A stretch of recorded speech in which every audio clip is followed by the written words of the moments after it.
Water is all around us. Over 73% of our Earth's surface is made up of water.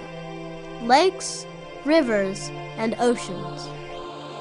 Since the first time people ever looked out at the oceans, they dreamed about what it would be like to swim like a fish, to live underwater, to be invisible to everyone around.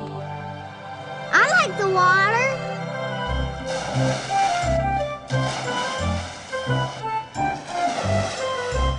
Have you ever jumped underwater and held your breath? Yeah! Have you ever swam a long way without coming up for air? There's a little submarine. It's fun to play with a toy submarine, but how would you like to see a real one? Yeah!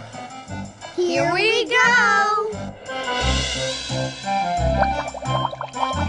Welcome to the Big Submarine! Yay!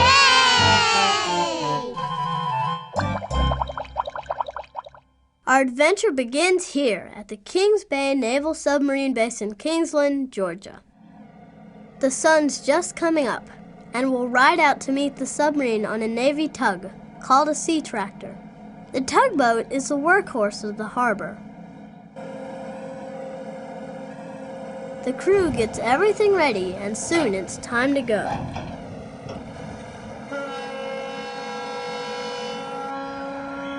Our captain follows another tug into the channel. He pilots the ship between a line of buoys that mark the deep water of the channel. There's a buoy. He makes sure to keep green buoys on the right or starboard side, and red buoys on the left or port side. A channel is just like a road in the ocean, and the captain has to watch out for other boats passing by. The tug moves out to the end of the channel to wait for the submarine. The crew gets ready. Look, here comes the submarine.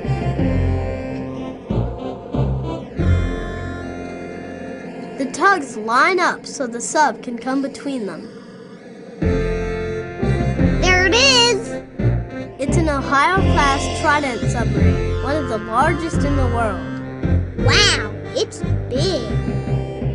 Submariners call it a boat.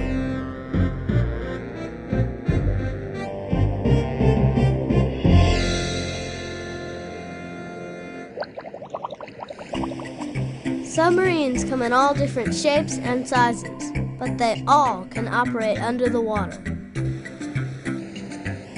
There are small two-person submarines, like this one. They're used by scientists to study the world's oceans. This one is called a DSRV. It goes on submarine rescue missions. This Navy sub is a fast attack. It can speed through the ocean at over 28 miles per hour. But the largest sub in the Navy is the Trident.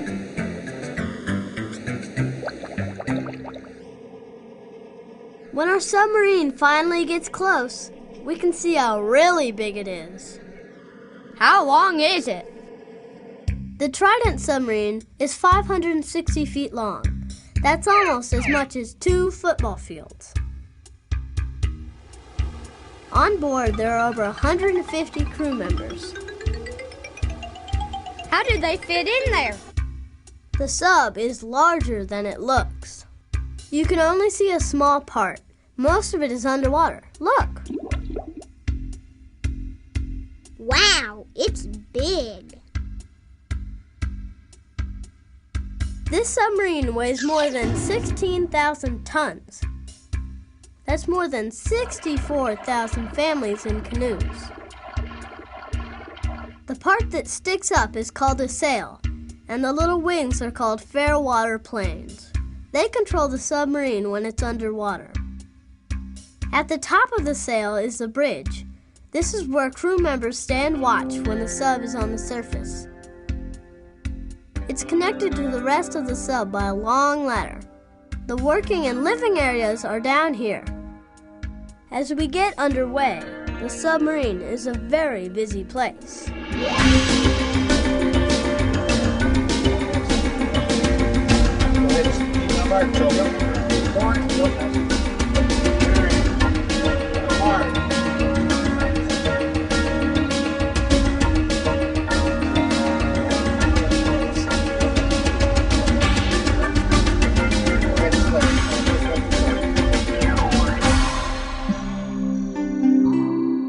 A submarine is a special kind of boat that can go underwater.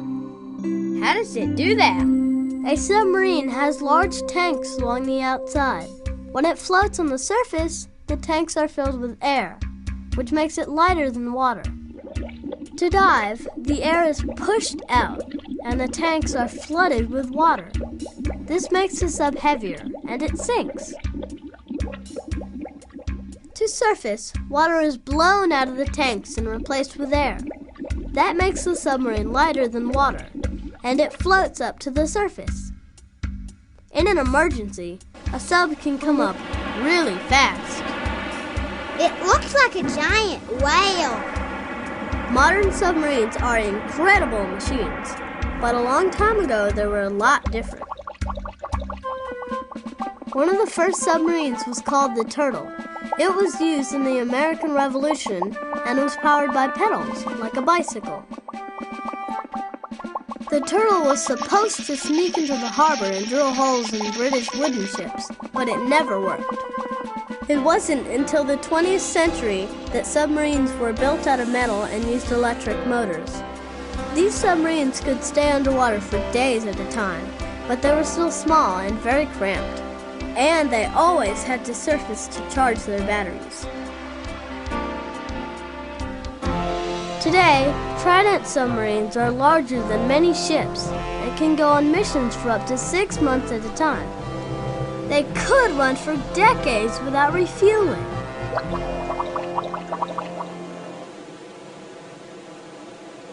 As we move out, the officer of the deck commands the sub from up on the bridge.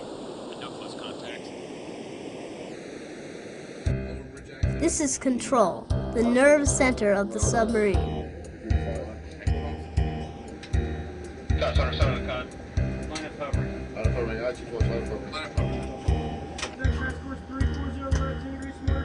Very well. Helm ahead 1/3. Helm ahead 1/3. Head 1/3, helm right. Orders go to the helmsman, who steers the sub. We're on our way.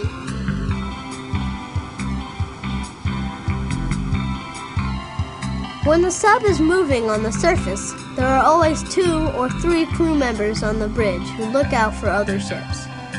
Before a mission, this is the last time for many months that the sub will be on the surface. That is one of the most fun times that we have because we don't get to do it that often, and it's really neat, being on the bridge and seeing other ships. Whoa, what's that?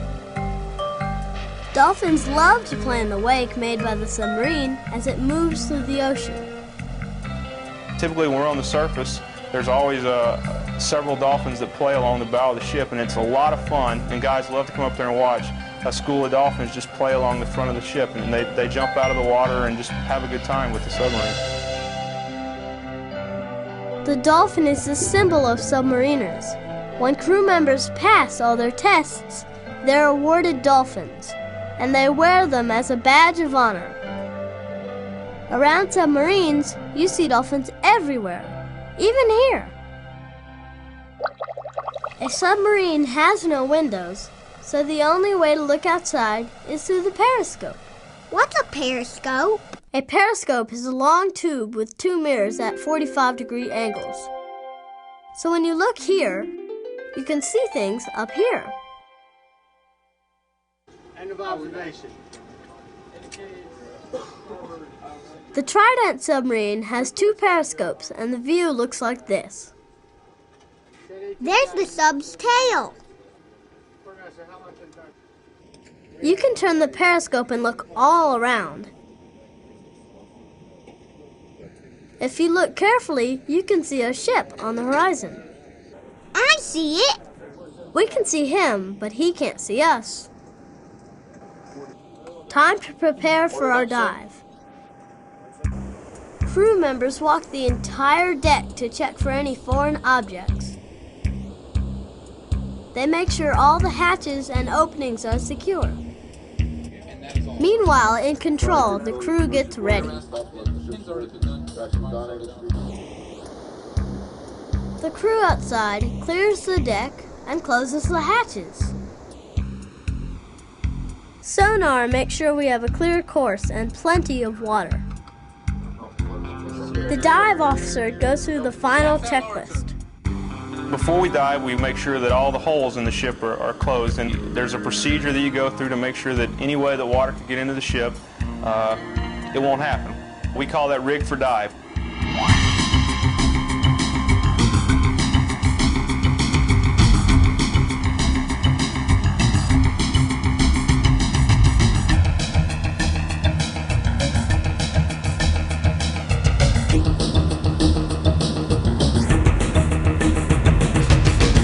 The officer of the deck moves down to control, and the crew closes up the ridge.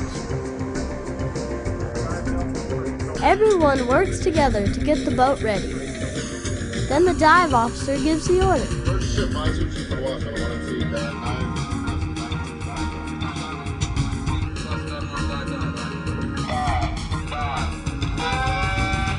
The crew takes their places. Air is blown out of the bow tanks, and water begins to fill them. We're heading underwater. We essentially open holes in tanks that are external to the ship, and that allows water to flood into these tanks, and basically the weight of that water submerges the ship. Hold on.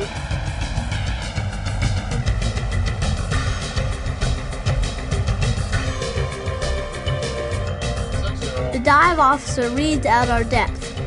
6'1", 6'2", 6'3". Gauges show how far the bottom of the boat is underwater.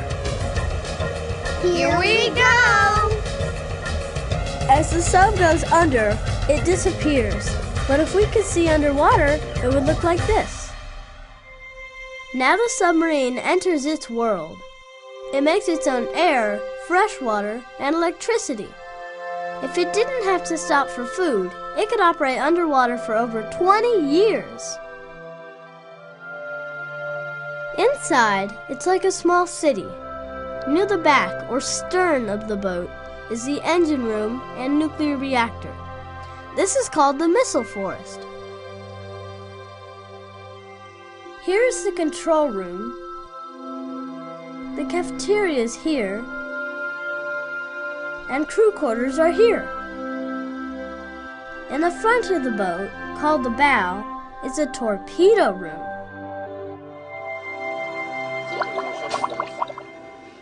7'1", 7'2", We level off at 75 feet underwater. 7'4", 7'5". All vents shut. Just enough for the periscope to stick out of the surface. This is called Periscope Depth. We go down to Periscope Depth and we check all the conditions of the submarine. We check for flooding or anything else that might be inherently dangerous. After everything is checked out, the periscope comes down and we dive deeper. Now it's time for angles and dangles. Angles and dangles. That's where the sub is turned at different angles, like this. This is how submariners make sure everything inside the sub is secure. We call it stowing for sea. It's a way of finding if things are loose, where we need to tie things down, so that when we actually do get out there, we won't have things falling as a surprise. Sometimes you don't even realize it. You feel the boat shift and you reach over to make sure your plate is going to sit on the table fine. It's a lot of fun to be able to be in a 560-foot tall building that's rocking and rolling. At a 35-degree angle, it's very steep.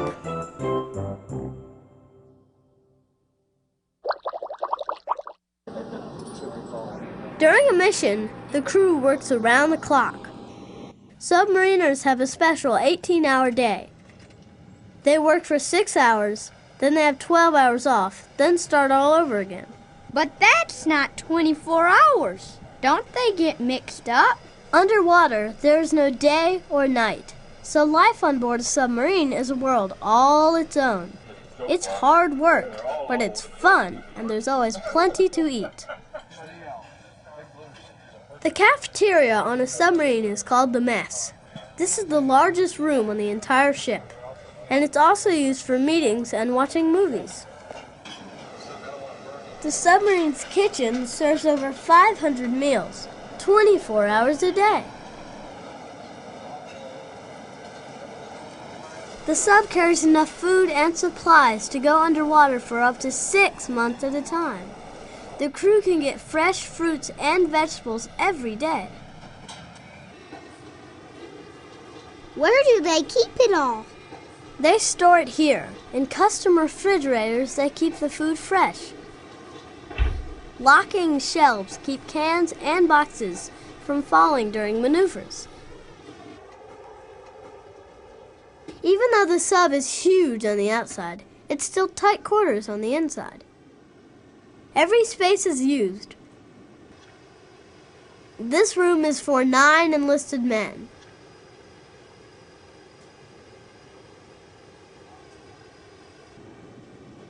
And here's a bunk tucked between 2 missile tubes. The sub even has its own library. Look at those bars on the books. Everything on a sub has to be firmly secured because it can make lots of sharp turns. Everywhere you see shelves and special clamps to hold things down.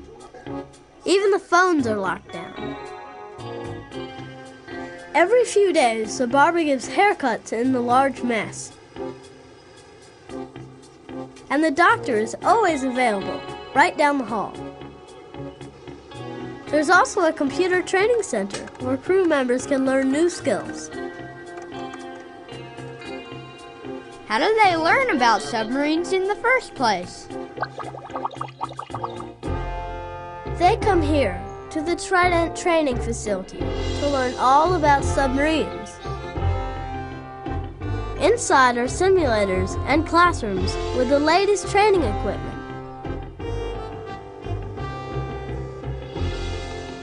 The building is exactly the same length as a Trident submarine, 560 feet long. This is the dive simulator, a special control room that looks and feels just like a real submarine. It even moves like one. The simulator can go in all different directions, just like a real submarine.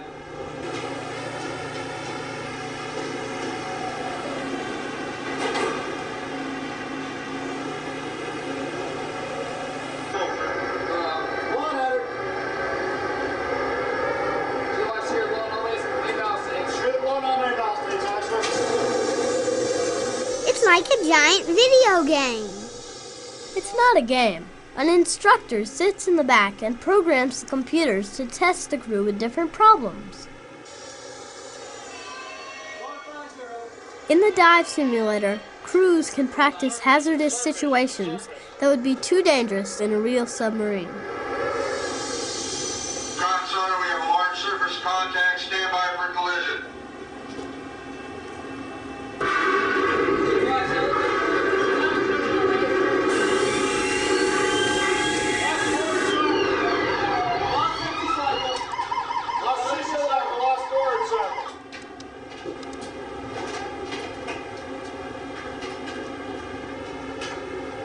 Regain forward cycle. That looks like a school classroom. Well, it is, but look at this. This is torpedo class. It is just like the torpedo area inside a submarine, except there's more room. Let's watch a class as they learn how to load a torpedo.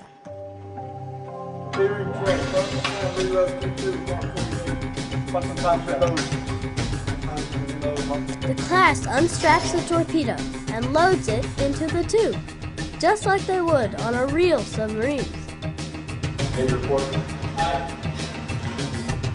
An instructor commands the class from a computer.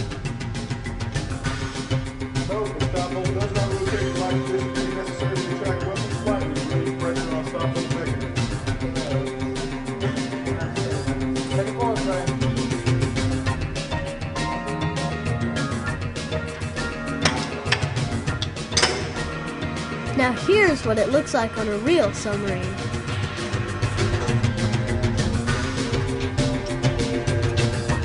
They're 95 2-4. Stand by.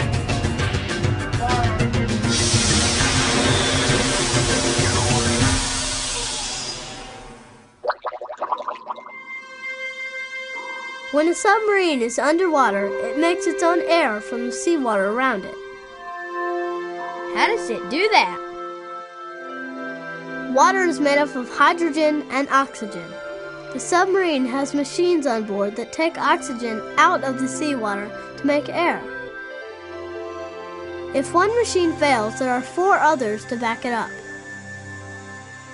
The air inside the submarine has less oxygen than the outside air. This helps with fire safety. In case of a real problem like smoke or fire, there are emergency breathing stations all over the sub. Usually there is an EAB station within a few feet of any crew member. Crews practice fire drills on a regular basis. What if there is a fire? The fire has spread to the hydraulic power plant. A fire is one of the most dangerous things that can happen on a submarine. If a sub catches fire underwater, you can't just run out a window. So submarine crews are always learning new firefighting skills. At the fire simulator, it's a special computer-controlled building that can be set on fire again and again. The sub crew suits up in protective gear and goes into the dark room.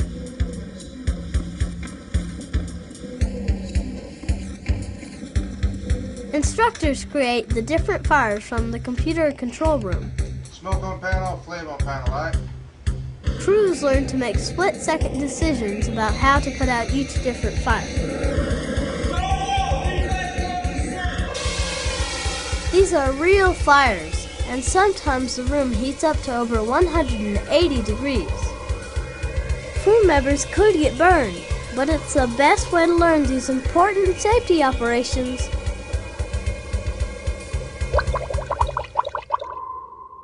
When a submarine is 700 feet under the water, there is over 300 pounds of water pressure, pushing in on every square inch of the outside hull. If a leak happened, it would be a disaster. Every submariner must know how to repair different kinds of leaks. First, they work with instructors on practice pipes. Then, they're ready to learn in the wet trainer, under pressure. Under pressure? Under a lot of pressure.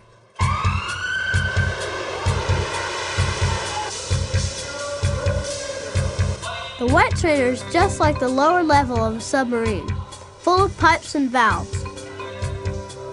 But in the wet trainer, an instructor in a computer room controls all the leaks. The crews enter the wet trainer to stop the leaks as fast as they can. Leaks spring out everywhere. Crews rely on all their skills and work together as a team. Water fills up the floor, and many times they are knee-deep in water. The wet trainer is really wet. The water's rushing out, it's very cold, it's scary. You're thinking, gosh, is this going to happen to me on the submarine? There's water shooting in your face like a water hose. Somebody's spraying a water hose in your face, and you got to try to cover that water hose before it covers you up.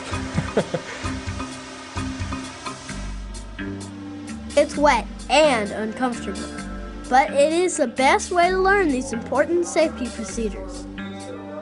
In a real submarine, an uncontrolled leak could send the sub to the bottom. What happens if a sub does sink? If a submarine is in trouble, the Navy alerts a select team who operate a special submarine called the DSRV, which stands for Deep Submergence Rescue Vehicle. The DSRV travels piggyback on another submarine and heads to the rescue area.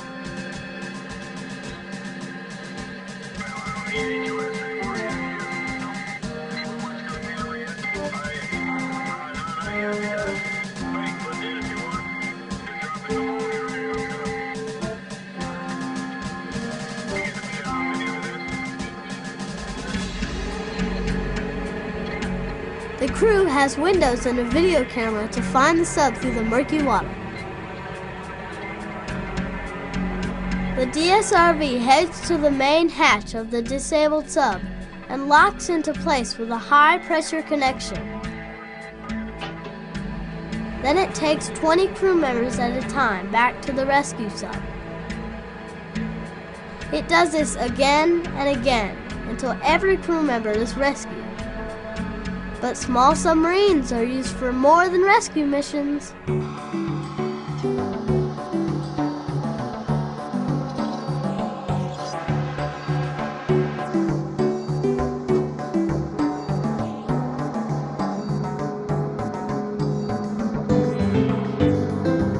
Scientists use this submarine called Sea Cliff to study underwater life.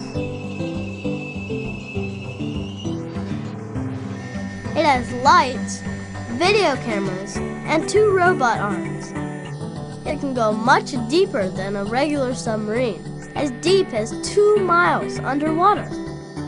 Scientists on the ship communicate with the crew and carefully analyze all the samples picked up by Sea Cliff's robot arms. Sometimes they even discover new species of plants and animals. Life at the bottom of the ocean is a different and enchanting world. Look at what scientists have seen 10,000 feet under the sea.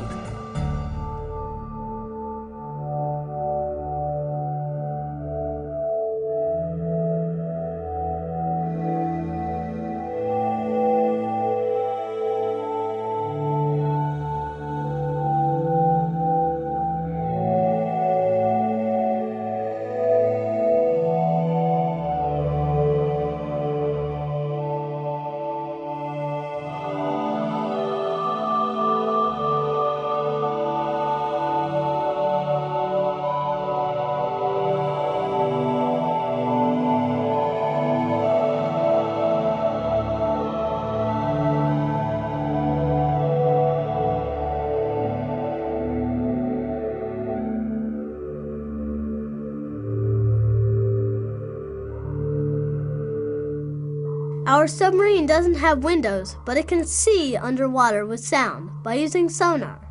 Sonar? Sonar is a system that sends out sound waves like this.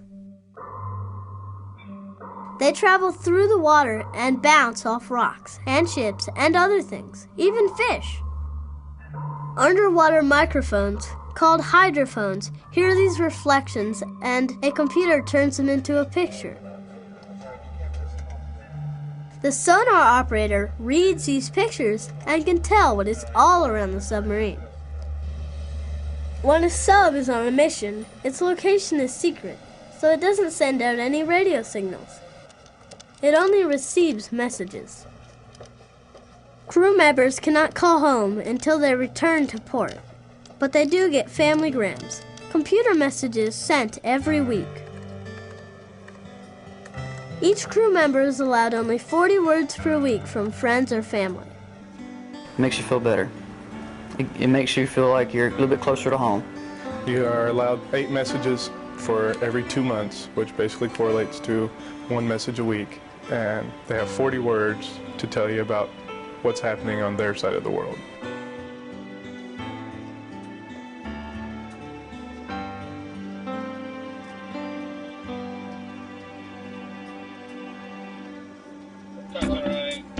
At the end of our voyage, it's time to surface.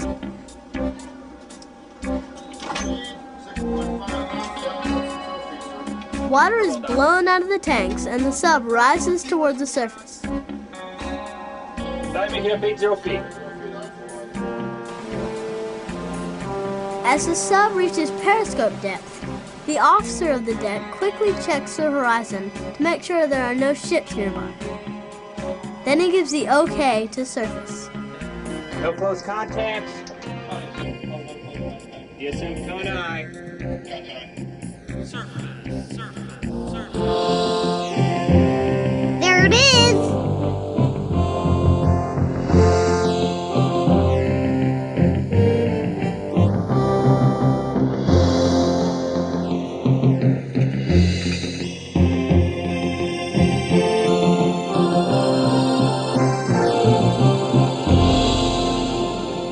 sunrise and the ocean is calm.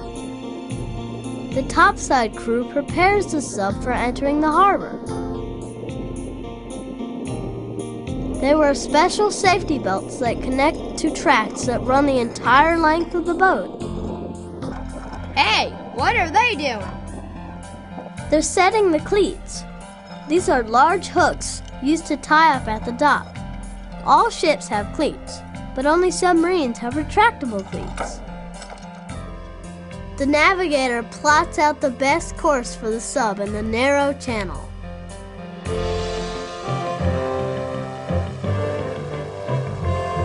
To operate, the Trident needs water 45 feet deep.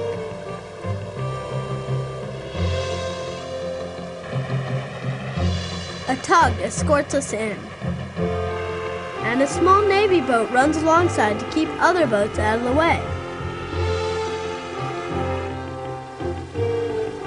Here we come! We are back in the channel, with a harbor pilot on board. The giant submarine moves between the buoys. This time, green buoys are on the left or port side of the boat, and red ones are on our starboard side. For submariners who have been undersea for 2 or 3 months, this is a great day. There's nothing like the feeling of driving up the river coming into port. You know your wife or your family members or your kids are standing on the pier just waiting for you to get home. The tugs carefully guide the sub along the channel. One of them even sprays up water in celebration.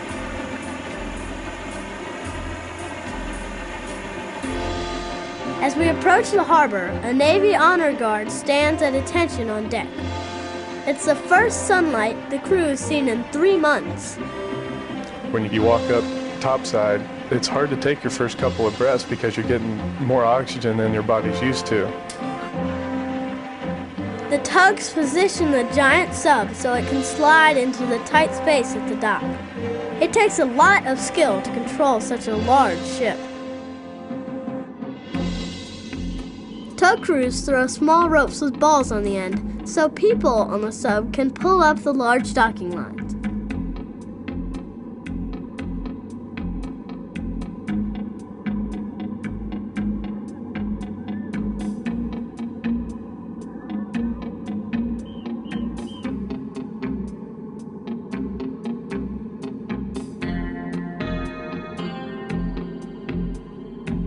At the pier, the sub is tied down, and walkways are moved into position.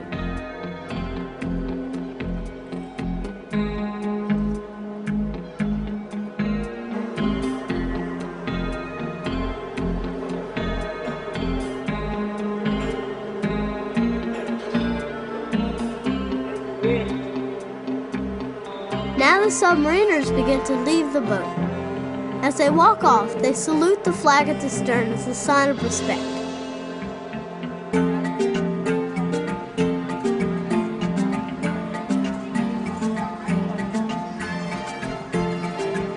When the submariners return, it's a celebration.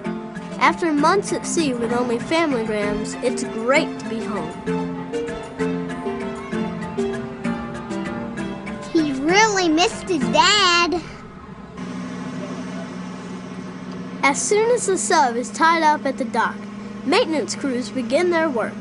They clean the outside of the submarine with high-pressure hoses, and they fix any problems on board. No, you're at 0 voltage, 0 seconds. Bring it back clockwise. At the sub base, there are giant machine shops where they can make or repair any part of the sub.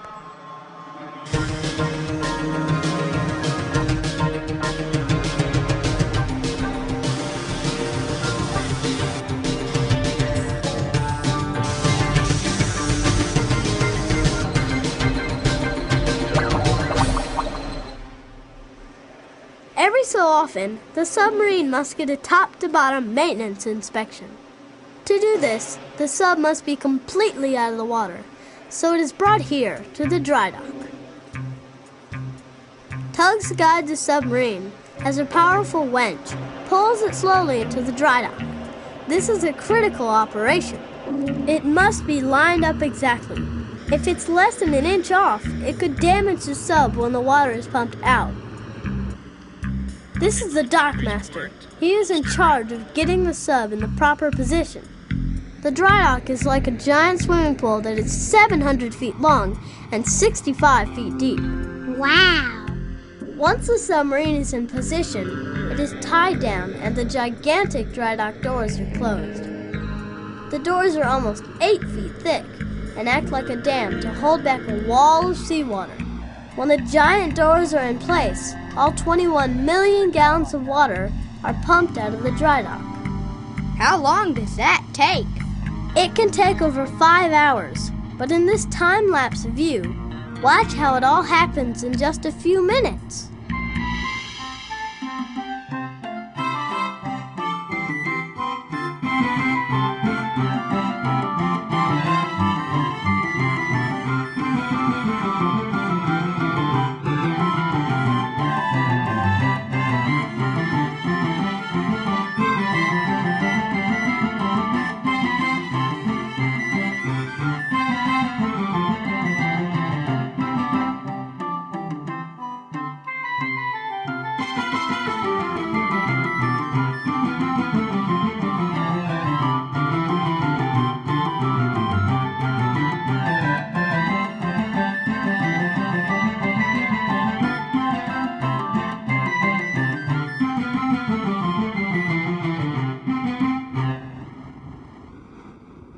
Now all the water is out of the dry dock. The sub sits like a giant model on a stand. When it's unblocked, you can see how big a Trident submarine really is. Maintenance crews can now work on every section of the boat. During this time, many parts of the submarine will be completely rebuilt and updated. Crews work around the clock to get the sub back into the water as soon as possible. In the dry dock, the submarine is a spectacular sight. Sitting on the blocks, it's as tall as a 15-story building. When maintenance is complete, a second crew will take over the sub for its next mission. Our crew stays at the base and has time to see their friends and families. They also spend much of their time at the training facility. They won't go back to sea for 2 or 3 months when the sub returns.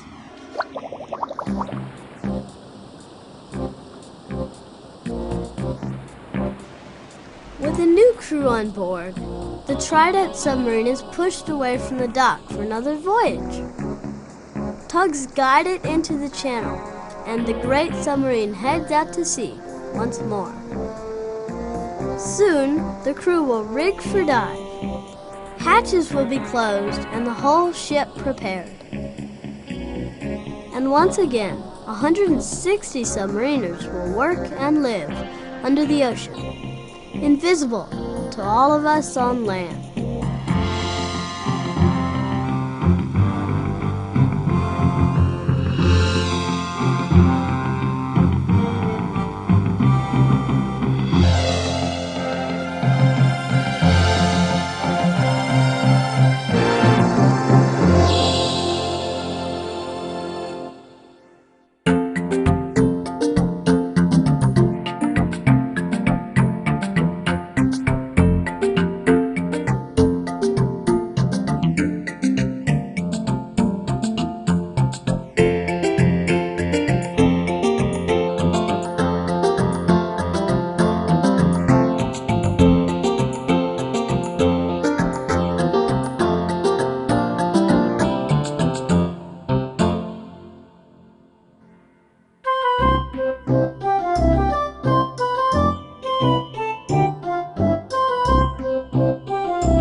Plus 7 alarm, dive, aye.